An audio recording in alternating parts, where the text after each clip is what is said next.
Get straight to the race for the 80th Assembly District. It appears to be headed for a runoff. Votes are still being tallied this morning, but it looks like none of the three candidates received a majority of the votes. So we want to show you the very latest results. So here they are coming into us from the election, obviously, numbers that we're getting. So David Alvarez, as you see, in the lead there. And if you're looking at the number of votes, 13,117. Georgette Gomez, 12,600. And then Lincoln Picard, about 8,400 of the votes. CBS 8's Dana Marie McNichol keeping an eye on these numbers, staying on top of this election here as reaction from the candidates. Only 14% voter turnout, I noticed as well, at Dana Marie, very low. Yeah, that's what we noticed in the top left quarter. I mean, 500 vote difference between the two top runners, and that's what's creating that runoff. But I mean, 246,000 registered voters, only 14% came out. But we're going to break down what that looks like and give you some background on some of those candidates. Now, it was obviously a close race for this special election. It was called after Assembly member Lorena Gonzalez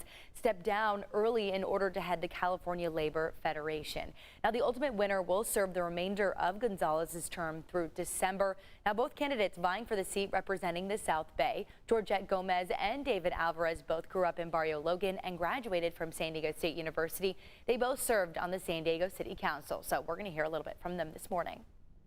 We need to make sure that we start to actually take the homeless off the streets and give them health care, mental health care, substance abuse care, so that they actually can stay off the streets and not continue to revolve in and out of the streets.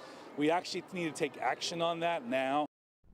Throughout his campaign, Alvarez has made education one of his top priorities, including funding for a new state university in the South Bay. He also supports a pause on the gas tax to provide relief for working families and is pushing for innovative ways to help homelessness, including investing more in mental health treatment. Now, Georgette Gomez is an environmental advocate and focused on addressing the gas crisis, pushing for improvements to the public transit system.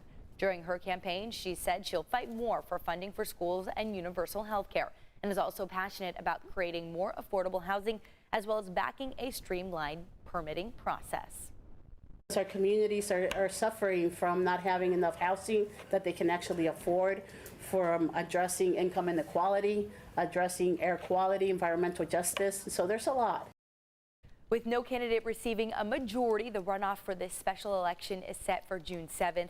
Now, it is the same day as the regular primary election for the next term starting in January 2023, representing the recently redrawn 80th Assembly District. Now, for all your election updates, you can head to CBS8.com. Use that as a great resource.